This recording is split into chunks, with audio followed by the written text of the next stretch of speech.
हमने पिछले वीडियो में देखा था कि कैसे कमरे की बत्तियां हल्की थीं, पर उसकी आंखों की चमक सब कुछ रोशन कर रही थी। वो दरवाजा बंद करते हुए मुस्काई, अब कोई बहाना नहीं चलेगा। मैंने उसकी तरफ एक कदम बढ़ाया। वो एक कदम पीछे हटी, जैसे खेल शुरू हो चुका हो। तुम्हें पता है ना, मैं सिर्फ बातों में नहीं उलझता, मैंने धीरे से कहा। उसने होंठ भींचे, एक कश सी मुस्कान। तो फिर खोल दो ये बातों की गांठें। मैंने उसकी कलाई थामी, न जोर से न नर्म, बस उतना कि उसे लगे अब कहानी हाथ से फिसलेगी नहीं। उसकी सांसें मेरी गर्दन के करीब आई और कमरे की दीवारों ने जैसे कान लगा लिए और प्यार से होठों को चूमने लगा। आप लोगों को कैसा लगा इस कहानी का अंदाज? ऐसे ही दिलचस्प कहानियां को सुनने के लिए बने रहिए मेरे YouTube channel AR noble story पर।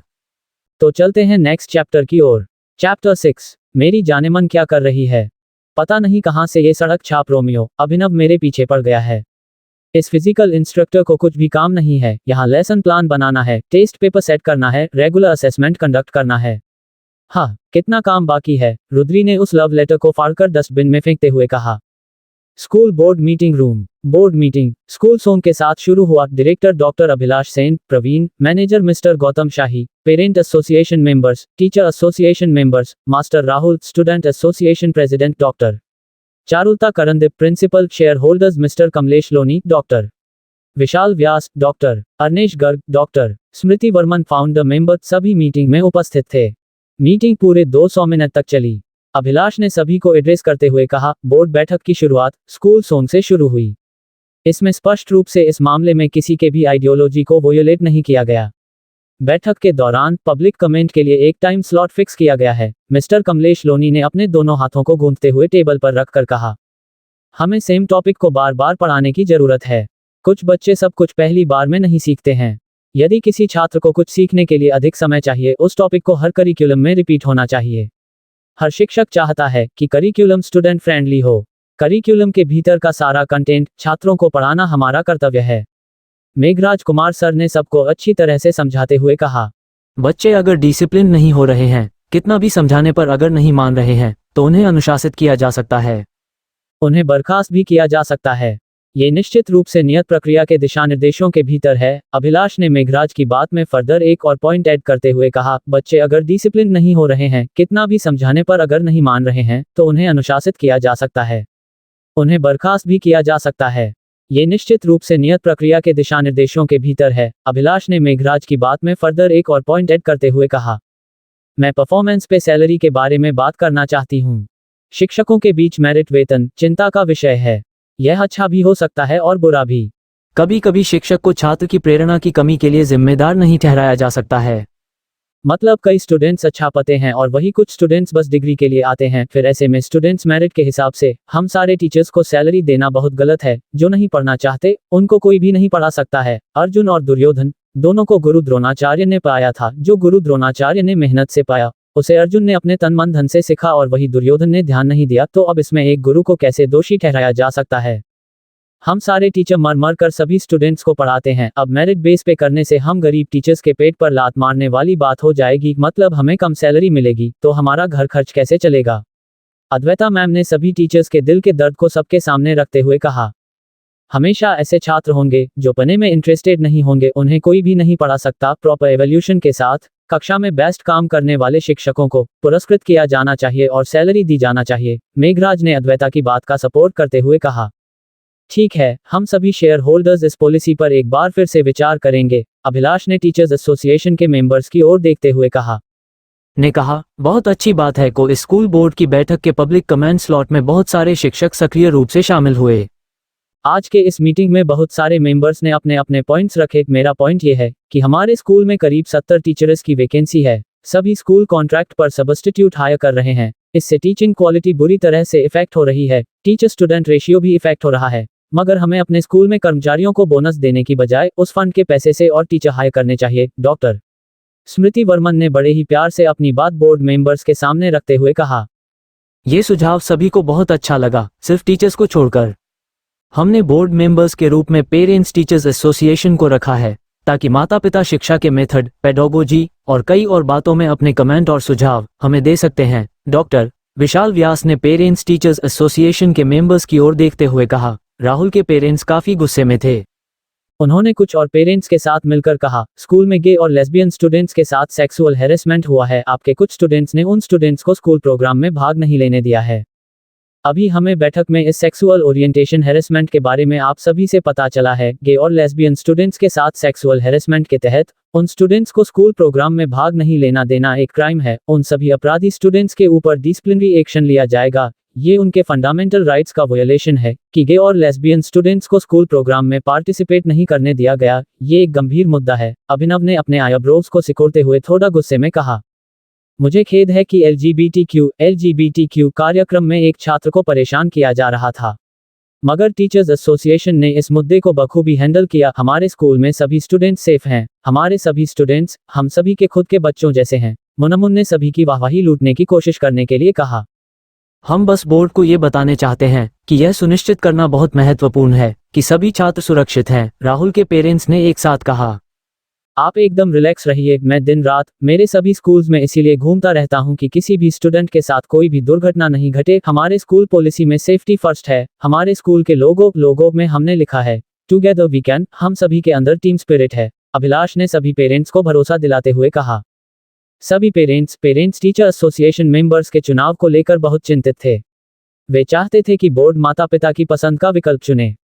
हमने लॉटरी सिस्टम किया है। सभी पार्टिसिपेंट्स के नाम के चिट्स डाले जाएंगे और आप सभी के प्रेजेंस में चिट्स निकाले जाएंगे। हर क्लास से एक टीचर और एक पेरेंट रिप्रेजेंटेटिव सेलेक्ट किया जाएगा। डॉक्टर चारुलता करंदीप ने सबको पूरा प्रोसीजर समझाते हुए कहा। इस बैठक में बोर्ड को मुद्दों को हल करने के लिए 20 मिनट का समय मिला है। हालांकि आज तुरंत बोर्ड के सामने उठाए गए किसी भी मुद्दे पर कार्रवाई करने में बोर्ड अभी के अभी फिलहाल असमर्थ है। पब्लिक कमेंट के टाइम स्लॉट के दौरान कई मुद्दे सामने आए हैं। सभी मुद्दों के हल को निकाला जाएगा और मिनट्स ऑफ मीटिंग आप सभी को मेल कर दिया जाएगा। अभिलाष ने मीटिंग को ऑलमोस्ट खत्म करते हुए कहा।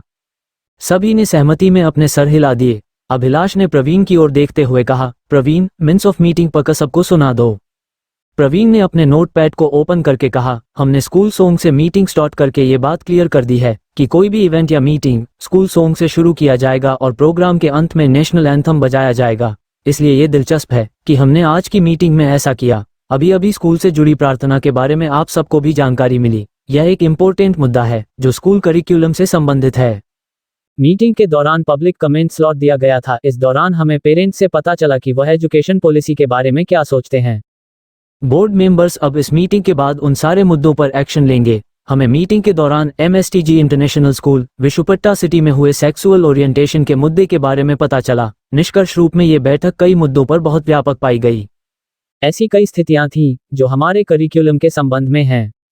हमारे बोर्ड मेंबर्स की निरंतर उपस्थिति और समर्थन के साथ इन स्कूल बोर्ड की बैठकों में माता पिता, शिक्षकों और स्टूडेंट्स की भागीदारी होगी। बोनस के पैसे का उपयोग अधिक शिक्षकों को नियुक्त करने के लिए किया जाएगा। नेशनल एंथम के बाद सभी लोग चले गए। अभिलाष और प्रवीण वहां बैठकर मिनट्स ऑफ मीटिंग के बारे में सोच रहे थे। तुझे सब कुछ पहले ही पता था। कैसे सब कुछ तुझे पता होता है? प्रवीण ने अभिलाष की ओर आश्चर्य से देखते हुए कहा। मैं LKG से रेसिडेंशियल स्कूल में पढ़ा हूँ। तू तो अंकल के डेथ के बाद 5th स्टैंडर्ड में आया था। मैंने सब कुछ देखा है और सहा है। इतना दर्द है मेरे अंदर की। खैर वो सब छोड़, मेरी जानेमन क्या कर रही है? अभिलाष ने थोड़ा मुस्कुराकर अपने मोबाइल पर देखते हुए कहा। कौन? वो पागल मुनमुन, रंभा आंटी की लाडली। प्रवीण ने मिनट्स ऑफ मीटिंग टाइप करते हुए कहा। अरे तू उसका नाम मत लिया कर। मैं तो मिस बडबड की बात कर रहा हूँ। यार उसमें बहुत कुछ है। एक तो मैं भी मैथमेटिशियन और वो भी। ऊपर से वो हर बात पर उसका बजट प्लान करने का अंदाज वो मेरी तरह नहीं है, पर वो सीख जाएगी। वेनु, अगर मैं उससे शादी करना चाहूँ तो क्या गलत होगा? अभिलाष ने अपने सवेल सिस्टम ऐप पर रुद्री को निहारते हुए प्रवीण से कहा।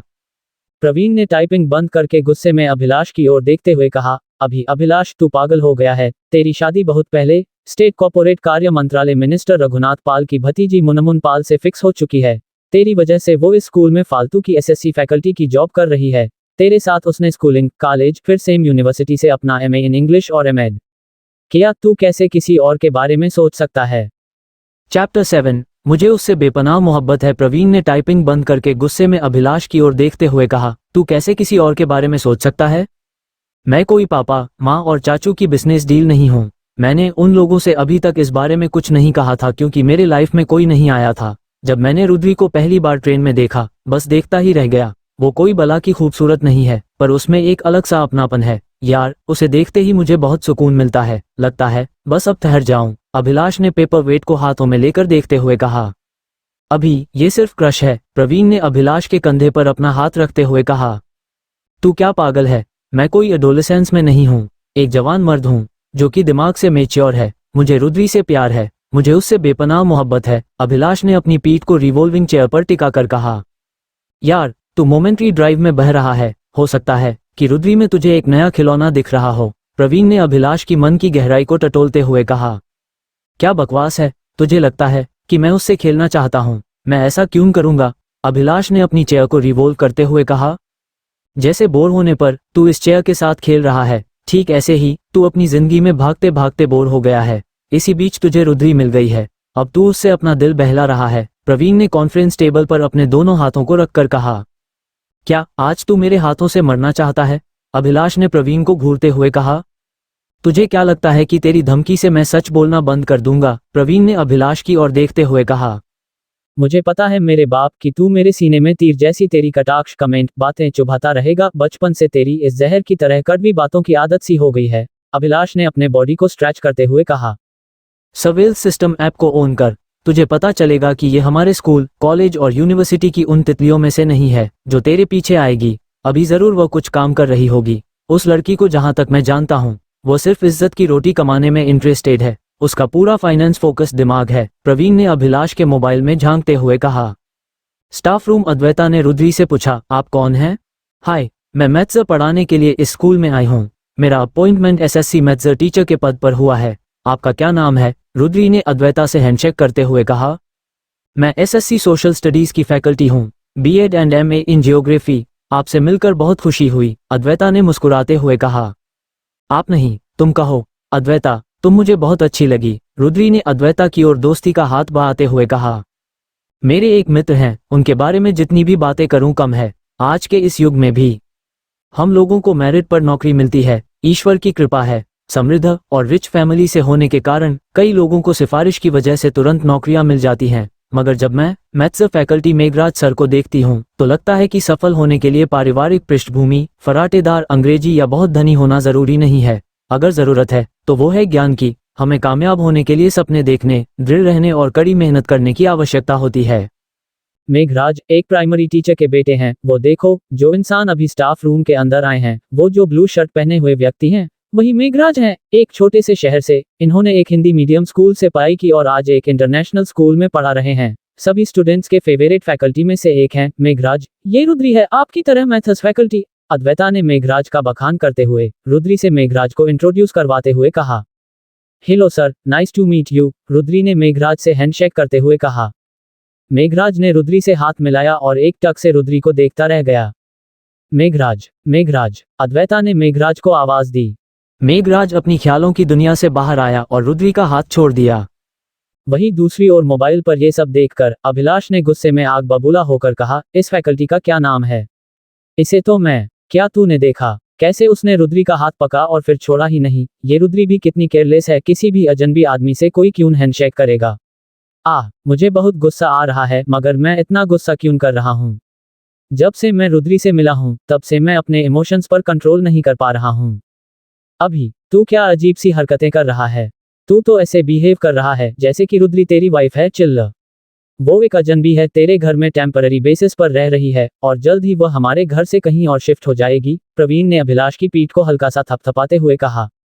चल घर चलते हैं, काफी देर हो गई है, अभिलाष ने अपना कोट उठाते हुए कहा। हाँ चल, रंभा आंटी को कॉल तो कर ले भाई, पता कर कि शंकर और ब्रिंडा कहाँ तक पहुंचे। बेचारी रुद्री को तो तूने काम वाली बाई बना कर रख दिया है, तू बहुत क्रूर है, किरण ने मोबाइल की ओर इशारा करते हुए अभिलाष से कहा। अभिलाष ने तुरंत रंभा जी को कॉल किया। माँ, शंकर और ब्रिंडा को अभी मत भेजना, यहाँ पर प्रवीण सब संभाल लेगा। अभी मैं चाहता हूँ कि शंकर और ब्रिंडा थोड़े दिन खेती का काम देखें, मैं बाद में उन दोनों को बुला लूंगा, यहाँ पर सब ठीक है, अभिलाष ने पार्किंग की ओर जाते हुए मोबाइल पर कहा। तुझे क्या हुआ, तू कब से लोगों को छुट्टी देने लगा? रंभा जी ने थोड़ा शक करते हुए पूछा। मैंने कोई छुट्टी नहीं दी है माँ, आपने शायद ध्यान से नहीं सुना, मैंने उन्हें खेती का काम दिया है, वे दोनों मेरे सबसे अच्छे एम्प्लॉई हैं, बाकी सब ठीक है माँ, टेक केयर, अभिलाष ने अपनी उंगलियों को देखते हुए कहा और कॉल कट कर दिया। क्या रुद्री घर नहीं जाएगी? अभिलाष ने गाड़ी में को ड्राइवर सीट पर बैठते हुए कहा। रुद्री अपने दोस्तों के साथ जाएगी, प्रवीण ने गाड़ी स्टार्ट करते हुए कहा। अभिलाष ने थोड़ा अचंभित सरप्राइज होते हुए कहा, दोस्त? कौन से दोस्त? मेघराज और अद्वैता, वे दोनों अब उसके पक्के दोस्त बन चुके हैं। अभी उन तीनों में ईमानदारी बहुत कॉमन फैक्टर है। एक कॉमन फैक्टर बॉन्डिंग के लिए बहुत जरूरी होता है, प्रवीण ने गाड़ी ड्राइव करते हुए कहा। तो मेरे और रुद्री के बीच में मेथड्स एक कॉमन फैक्टर है, क्या इसका मतलब मेरी और उसकी बॉन्डिंग पक्की है? अभिलाष ने प्रवीण से कहा और एक सवाल भी किया। अच्छा एक बात बता, ये सुनील चेद्दा और शिवेश पांडे क्या टॉयलेट में भी तेरे साथ जाते हैं? भाई मान गए आंटी और अंकल को, उन्हें तेरी बहुत चिंता है। प्रवीण ने अभिलाष के सवाल को अनसुना करते हुए बॉडीगार्ड्स को रियर व्यू से फॉलो करते हुए देखकर कहा। अभिलाष ने अपने फाइल्स के पेपर्स को पढ़ते हुए कहा, वे दोनों बेचारे अपनी ड्यूटी कर रहे हैं। माँ और पापा को सिर्फ अपने खानदान और उसके नाम से मतलब है। मुझसे उन्हें इतना ही मतलब है कि मैं उनके लिए सोने की अंडे देने वाली मुर्गी हूँ, मतलब बहुत ज्यादा पैसा कमाने का मीडियम हूँ। मुझे अगर कोई सच्चा प्यार करता है तो वो है सिद्धि और तू, बस यही मेरी प्यारी सी दुनिया है। तभी सिद्धि का कॉल आया। अभिलाष ने कॉल उठाया। भाई जाते वक्त आपने मुझे बाय क्यों नहीं कहा? मैं आपसे बहुत नाराज हूँ, सिद्धि ने अपना मुंह फुलाकर नाराज होते हुए मोबाइल पर कहा। सिद्धू, तू घोड़े बेचकर सो रही थी, मतलब गहरी नींद में थी, इसीलिए मैं अपनी मीटिंग के लिए गोमत तुझसे बिना मिले चला गया। तू दोपहर में भी इतनी गहरी नींद में कैसे सो सकती है? मेरी कुंभकर्ण, अभिलाष ने कमेंट मारते हुए सिद्धि को चिढ़ाने के उद्देश्य से कहा। भाई मैं आपकी तरह हाय पैसा नहीं करती, इसीलिए सुख नींद से सोती हूँ। अच्छा वेनु कैसे हैं? सिद्धि ने थोड़ा शर्माते हुए कहा। मैं और वेनु एक ही उम्र के हैं, मैं तुझसे पूरे 5 साल बड़ा हूँ, मतलब वेनु भी तुझसे 5 साल बड़ा है। तू उसे उसके नाम से क्यों बुलाती है? भैया क्यों नहीं कहती? बैचलर इन सोशल वर्क करने के बाद तुझे ज्यादा समझदार होना चाहिए। अब तो तूने मास्टर इन सोशल वर्क में एडमिशन ले लिया है, क्या तुझे एमएसटीजी यूनिवर्सिटी में यही सिखाया जाता है? अभिलाष ने सिद्धि को प्यार से थोड़ा डांटते हुए कहा। हो गया आपका बोलकर, अब चलो मोबाइल वेनु जी को दे दो, सिद्धि ने अपनी बात पर अड़े हुए कहा।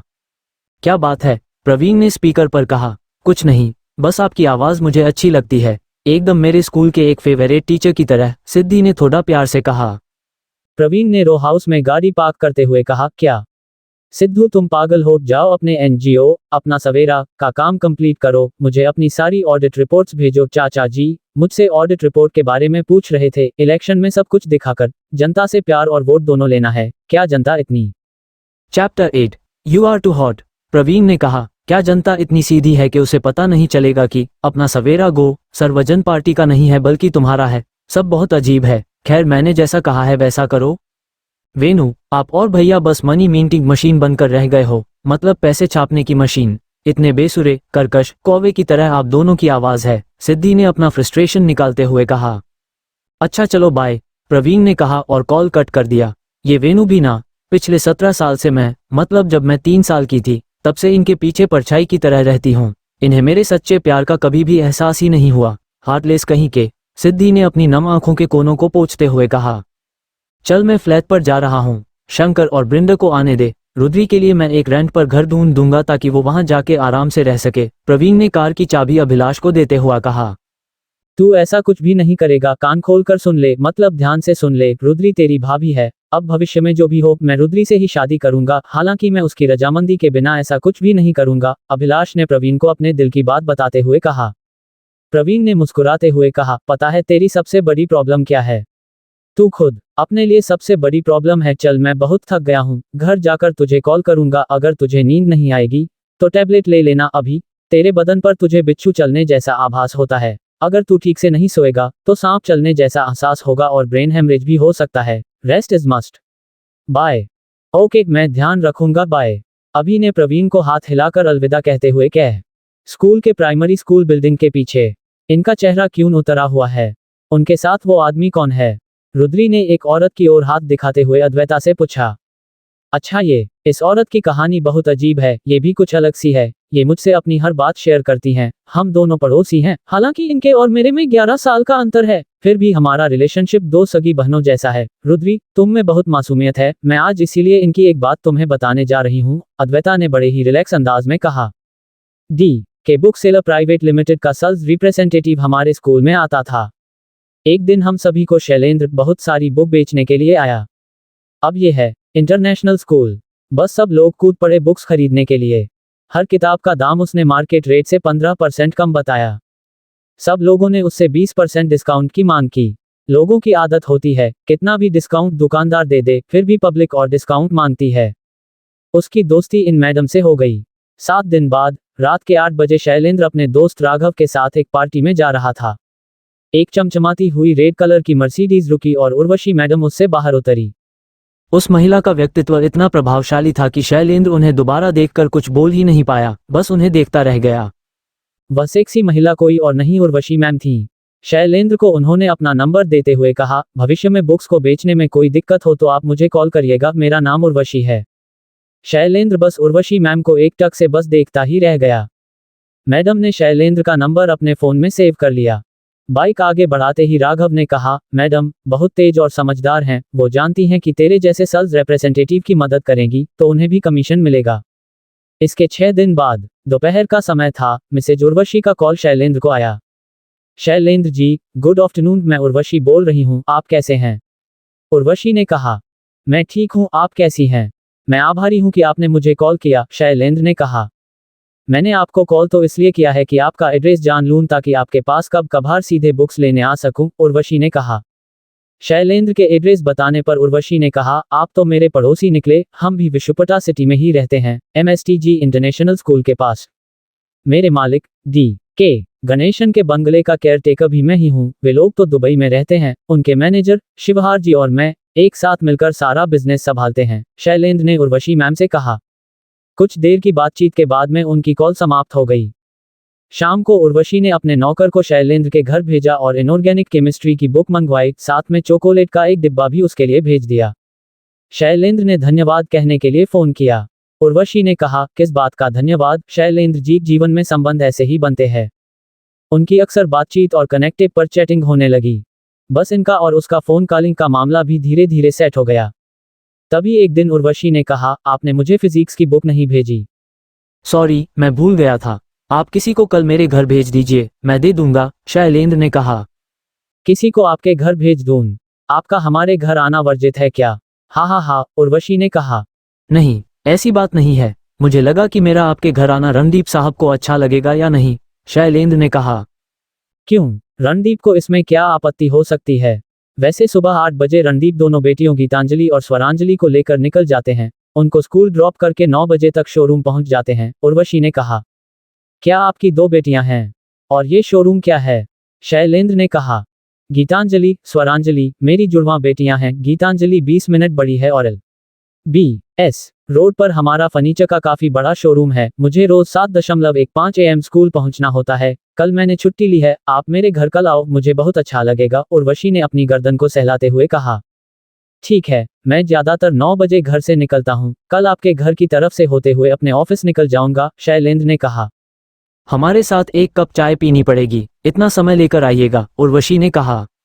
दूसरे दिन शैलेंद्र उनके घर पहुंचा तो आलीशान बंगला देखकर दंग रह गया। उसने उर्वशी को बुक दिया और कई नई बुक्स के बारे में बताया।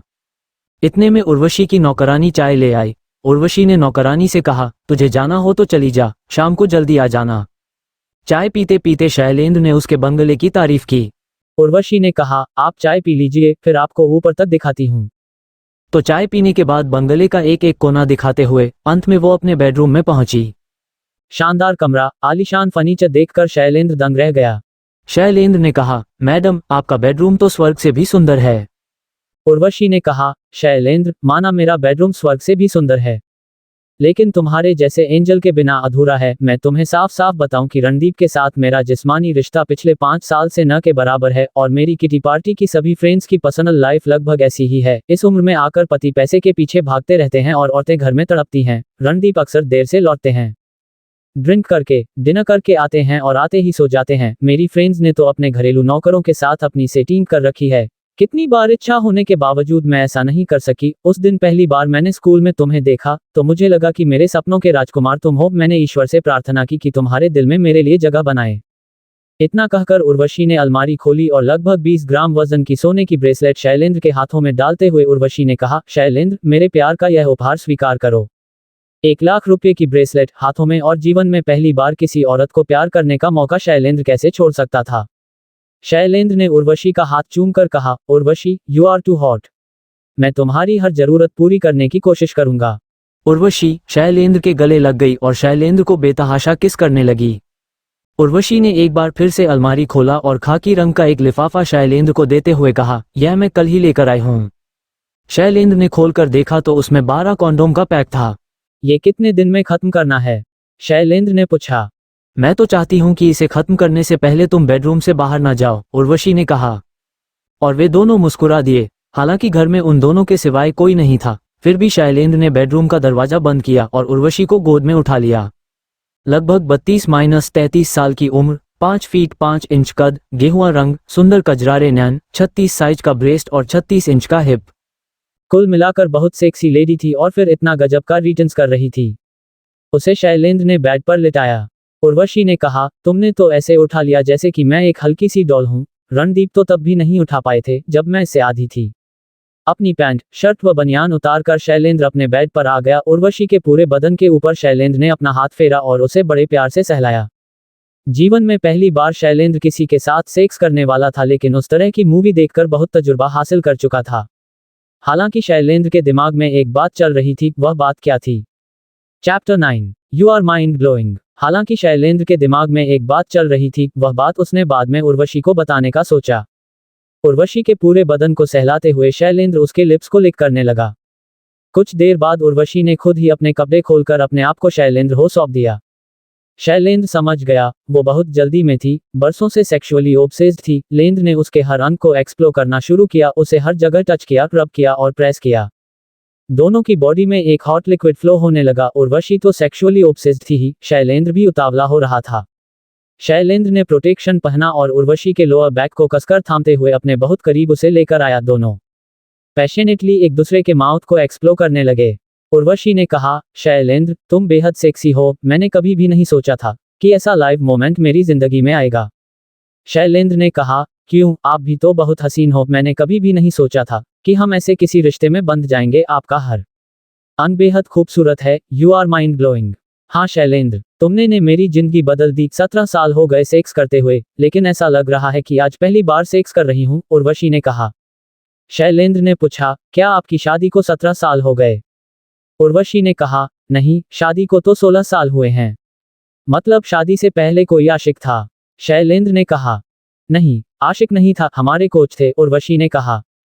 उर्वशी ने पूरी बात बताते हुए कहा, दरअसल जब उर्वशी कक्षा 12 में पढ़ती थी तो अपने स्कूल की तरफ से कबड्डी खेलती थी। एक बार उर्वशी की टीम मैच खेलने के लिए वेंकटपुरम गई। वहां का मौसम इतना ठंडा था कि 7 लड़कियों को सर्दी लग गई। उर्वशी भी उनमें से एक था। सुबह मैच होना था। रात को उर्वशी के कोच जल्द सर उर्वशी के कमरे में आए। उर्वशी का हाल चाल पूछा, उसका सिर और कलाई पकड़कर उसका तापमान चेक किया। जल्द सर ने कहा, तुम्हें बुखार तो नहीं है? थकावट और कमजोरी फील कर रही हूँ, उर्वशी ने कहा। तुम्हारी थकावट और कमजोरी दूर हो जाए तो खेलने को तैयार हो, जल्द सर ने कहा। हाँ सर, इतनी दूर खेलने ही तो आए हैं, उर्वशी ने कहा। ठीक है, तुम्हारे लिए बढ़िया मौका है, सुबह खेलो और ट्रॉफी जीतो। मैं अभी आता हूँ तुम्हारी थकावट और कमजोरी की दवा लेकर, जल्द सर ने कहा। जल्द सर कई साल से उर्वशी के कोच थे। लगभग 47 साल की उम्र, साधारण कद काठी, लेकिन एक शेर की तरह रोबीले थे। थोड़ी देर बाद सर आए। उनके हाथ में 2 गिलास और गर्म पानी का जग था। गिलास और जग टेबल पर रखकर सर ने कमरे का दरवाजा बंद कर दिया। उर्वशी को थोड़ा सा अजीब तो लगा, लेकिन कुछ खास नहीं। सर ने दोनों गिलासों में आधा आधा गिलास गर्म पानी भरा और अपनी जेब से एक शीशी निकाली जिस पर ZB रम लिखा था। सर ने आधी आधी शीशी दोनों गिलासों में खाली कर दी। एक गिलास उर्वशी को देते हुए कहा, आंखें बंद करके पी जाओ। उर्वशी ने एक घूंट पिया और कहा, बहुत कड़वा है। दवा मीठी भी होती है क्या? एक सांस में पी जाओ, जल्द सर ने कहा। उर्वशी ने एक सांस में गिलास खाली कर दिया। सर धीरे धीरे सिप करके पी रहे थे। गिलास खाली करने के बाद सर ने पूछा, क्या अब ठंड लग रही है? उर्वशी ने कहा, नहीं सर, मुझे तो गर्मी लगने लगी, जल्द सर ने कहा। इतना कहकर सर ने अपना ब्लेजर और ट्राउजर निकाल दिया। अब वो टी शर्ट और अंडरगारमेंट में थे। उर्वशी के ब्लैंकेट में घुसते हुए सर ने कहा, अब तुम्हारी थकावट का इलाज कर दें। सर ने उर्वशी के बदन पर हाथ रखा और हर जगह सहलाने लगे। उर्वशी को थोड़ा अजीब लगा, पर थोड़ी देर बाद उसे अच्छा लगने लगा। तभी सर ने उसके पूरे कपड़े निकाल दिए। उर्वशी मदहोश होकर लेटी हुई थी। सर ने अपनी अंडरगारमेंट उतारा और उर्वशी के साथ संभोग किया। उस दिन से लेकर उर्वशी की शादी वाले दिन तक सर उर्वशी के साथ लगातार सेक्स करते रहे। उर्वशी का बेडरूम प्रेजेंट। अच्छा, शैलेंद्र ने टेढ़ी मुस्कान के साथ कहा। जैसे उसका पछतावा कम हो गया हो, उसे हल्का महसूस हो रहा था। पहले कहीं न कहीं उसके दिल पर एक बोझ सा था। उसे लग रहा था कि किसी और की पत्नी के साथ सेक्स करना ठीक नहीं है। हालांकि जैसे ही उसे उर्वशी के अतीत के बारे में उसे पता चला, तो वह समझ गया ही उर्वशी अपनी सेक्सुअल डिजायर को बहुत ज्यादा इंपॉर्टेंस देती है। इस कारण फाइनली उसने अपने पति को आज धोखा दे ही दिया। उर्वशी ने कहा, फिर मैं रणदीप के घर आ गई और साल भर में ही गीतांजलि और स्वरांजलि पैदा हो गईं। उर्वशी की बातें सुनते सुनते शैलेंद्र ने उसके साथ बहुत बार संभोग किया और दोनों पसीने पसीने हो गए। अब सेक्स का ये प्रोग्राम आए दिन बनने लगा। स्कूल के प्राइमरी स्कूल बिल्डिंग के पीछे शाम का वक्त। अभी भी ये दोनों मिलते हैं और इनका सिलसिला चल रहा है। फिलहाल यहाँ से देखकर लगता है कि इनके बीच थोड़ी अनबन चल रही है। अरे, ये इनका रोज का नाटक है। चलो डार्लिंग, घर चलते हैं, अद्वैता ने कहा। अजीब है, इनके पति को ये कैसे धोखा दे सकती हैं? रुद्री ने कहा। रुद्री, तुम सिर्फ मैथ्स पर ध्यान दो, छोड़ो इन लोगों को। ऐसे लोग इस शहर में बहुत मिलेंगे, क्या पता रणदीप सर का भी मामला कहीं सेट हो। यहाँ बहुत सारे ऐसे लोग मिलेंगे जो कि शादी कर लेते हैं, सेक्स की वजह से बच्चे पैदा हो जाते हैं, फिर पति अपने रास्ते और पत्नी अपने रास्ते, दोनों नए पार्टनर्स बना लेते हैं। डिवोर्स नहीं लेते क्योंकि दोनों ने एक दूसरे के कैरेक्टरलेस बिहेवियर को स्वीकार कर लिया है। चल कुछ मत सोच, बहुत देर हो गई है, घर चलते हैं, मैं तुझे ड्रॉप कर देती हूँ, अद्वैता ने कहा। यार, तुम कैसे उनसे दोस्ती कंटिन्यू कर सकती हो? रुद्री ने कहा। क्यों नहीं रुद्री, किसी ने खूब कहा है कि पाप से घृणा करो, पापी से नहीं। सिर्फ ये कैरेक्टरलेस हैं, इस वजह से मैं इनसे अपनी दोस्ती नहीं तोड़ूंगी। यार, ये बहुत हेल्पफुल इंसान हैं, बहुत अच्छा पढ़ाती हैं, स्कूल के बेस्ट फैकल्टी में से एक हैं, इनमें बहुत सारी खूबियां हैं। आई नो कि करेक्टरलेस बिहेवियर एक बहुत बड़ी कमी है, पर यार, ये उनका पर्सनल मैटर है। मैं और मेघराज कुमार सर यहाँ पिछले 2 साल से नौकरी कर रहे हैं। उर्वशी मैम यहाँ पिछले 15 साल से नौकरी कर रही है। उन्होंने 18 साल कमरा से यहाँ प्री प्राइमरी टीचर के पद पर ज्वाइन किया था, अद्वैता ने कहा। रुद्री अभी भी उर्वशी के नाजायज रिश्ते के बारे में सोच रही थी। अद्वैता रुद्री के चेहरे से सब समझ गई। रुद्री सुन, ये स्कूल एक जंगल है, इसमें सरवाइव करने के लिए उर्वशी मैम की बहुत जरूरत है। उर्वशी मैम इस स्कूल में पिछले 15 साल से हैं, वह सिर्फ 18 साल की थी जब उन्होंने स्कूल में एनआरटी की पोस्ट से शुरू किया, प्री प्राइमरी स्कूल में पढ़ाते पढ़ाते मैम ने अपनी भी पढ़ाई जारी रखी और आज मैम एसएससी को पढ़ाती हैं। मैम एमएससी केमिस्ट्री और एमएड हैं। वह बहुत ही रिच परिवार से हैं। उनके पिताजी के कई सारे स्वीट शॉप्स एंड आउटलेट्स विशुपुरम में हैं। उनके स्वीट शॉप्स एंड आउटलेट्स का नाम है स्वीटनेस एंड ट्रीट। उन्हें न सिर्फ हमारे स्कूल के बारे में बल्कि पूरे MS. Takshashila group of institutions के बारे में, उसके पास्ट प्रेजेंट और सारे एम्प्लॉयज के बारे में पता है। वो एक चलती फिरती इंसाइक्लोपीडिया है। वो इस स्कूल की शेयर होल्डर में से एक हैं। अद्वैता ने सारे पत्ते खोलते हुए, मतलब असली बातें बताते हुए कहा। अब रुद्री को हुक्म का इक्का मिल गया था। इस स्कूल रूपी जंगल में जीने के लिए Urvashi best manual guide book थी। ये इतनी देर से जो उर्वशी गाथा चल रही थी, उसके पीछे का कारण मुझे समझ आ गया है। सही है, मैं क्यों आसपास के लोगों में चेंज चाह रही हूँ। I will accept them as it is. जैसे वे लोग हैं, मैं उन्हें वैसे ही स्वीकार करूंगी। मेरा मन शांत रहेगा, मेरा काम पर फोकस बढ़ेगा। हाँ, इससे अपने आप मेरे अंदर दूसरों के लिए पॉजिटिव फीलिंग आएगी, दूसरे भी मुझे पॉजिटिवली लेंगे। वाह, बहुत सारे बेनिफिट्स होते हैं अगर हम खुद को बदलेंगे, दूसरों को नहीं। दूसरे कभी नहीं बदलेंगे, मगर हम खुद को बदल सकते हैं। बिंगो, रुद्री ने मुस्कुराते हुए कहा। अद्वैता ने रुद्री का मुंह कसकर दबाया और चुप रहने का आंखों से इशारा किया। रुद्री ने अपनी पलकें झपकाईं। अद्वैता ने उसके मुंह पर से अपना हाथ तुरंत हटा लिया। अद्वैता ने कहा, तू पागल है। वे दोनों हमारी आवाज सुन सकते हैं, अब चल यहाँ से। हम उन लोगों के काफी करीब खड़े होकर सारा तमाशा देख रहे हैं। उनको पता चल गया तो वे दोनों एम्बेरस हो जाएंगे। जल्दी चल, आज पीजी में मेरा टर्न है खाना बनाने का। हम 4 रूममेट्स हैं। हर दिन हम सभी का एक एक करके टर्न आता है, सुबह का नाश्ता और रात का खाना बनाने का। आज मेरा टर्न है। खाने का नाम सुनकर रुद्री वही जम गई। उसे चक्कर आने लगे। उसे अभिलाष की याद आई। जल्लाद अभिलाष की याद आते ही रुद्री को बहुत टेंशन हुई। रुद्री ने थोड़ा सा हकलाते हुए कहा, अद्वैता प्लीज, मुझे घर जाना है। मुझे तो रोज खाना बनाना है। मैं तो आज बहुत लेट हो जाऊंगी। जल्दी चलो। अब क्या होगा? चैप्टर 10 पैशनेट किस। रुद्री ने थोड़ा सा हकलाते हुए कहा, अद्वैता प्लीज मुझे घर जाना है, मुझे तो रोज खाना बनाना है, मैं तो आज बहुत लेट हो जाऊंगी, जल्दी चलो। अब क्या होगा? रुद्री ने जानबूझकर अद्वैता को स्कूटी ओलेंडर सोसाइटी से थोड़ी दूर रोकने के लिए कहा। चलो मुझे तुम्हारा घर देखना है, अद्वैता ने कहा। रुद्री का बहाना पहले से ही रेडी था। उसने धीरे से कहा, अद्वैता मेरा हाउस ओनर एक सीनियर सिटीजन खड़ूस अंकल है, बहुत डांटता है, तुम अगर चलोगी तो फिर। अच्छा कोई नहीं, तुम मेरे पास आ जाना, हम मेरे कमरे में मिलकर मस्ती करेंगे। Okay smile. ठीक है मैं चलती हूँ, बाय, अद्वैता ने मुस्कुराते हुए कहा और अपने घर चली गई। रुद्री को अद्वैता जैसी बेस्ट फ्रेंड से झूठ बोलते हुए बहुत खराब लग रहा था। गुस्से में उसने अपना पैर पटका और कहा, गॉड डैम इट, खड़ूस अंकल। तभी रुद्री को घर के रूल्स याद आने लगे। वो घर की ओर बेतहाशा भागने लगी। Oleander society, row house number 304। Abhilash का चेहरा गुस्से से तमतमा रहा था। वो किचन में खड़ा होकर बहुत कुछ सोच रहा था। उसने आज पूरा मन बना लिया था। उसने तय कर लिया था कि वह आज रुद्री को सबक सिखाएगा। रुद्री ने देखा कि रो हाउस का मेन डोर खुला है। वह चोरों की तरह दबे पैर अंदर आए और ऊपर जाने लगी। मिस बडबड, रुको, अभिलाष की कर्कश आवाज आई। रुद्री वहीं तीसरे स्टेप पर जम सी गई। उसका बैग कंधे से फिसलकर नीचे गिर गया। उसका दिल बहुत तेज धड़क रहा था। हो गया, उर्वशी मैम के बारे में सब कुछ पता करके तुम कितनी चीप और गिरी हुई इंसान हो। तुम्हें दूसरों की लाइफ में बहुत दिलचस्पी है। आई वंडर कि तुम स्कूल में बच्चों को क्या खाक पाओगी। तुम एक नंबर की गॉसिप मोंगर हो। You are disgusting. अभिलाष ने रुद्री के चेहरे के बहुत करीब अपना चेहरा लाकर कहा। अब रुद्री कुछ भी बर्दाश्त नहीं कर सकती थी। उसने 1 इंच की दूरी से ही अभिलाष की आंखों में आंखें डालकर कहा, सर गॉसिप मोंगर में नहीं आप हैं। आप मेरी हर मूवमेंट की खबर रखते हैं। और जहां तक रही उर्वशी मैम की बात, उनके बारे में मैं किसी और मकसद से जानकारी हासिल कर रही थी। ये सब बातें आप जैसे शक्की इंसान को नहीं समझ में आएंगी। रुद्री वापस मुड़ने को हुई तो अभिलाष ने रुद्री को कसकर उसकी कमर से पकड़ लिया।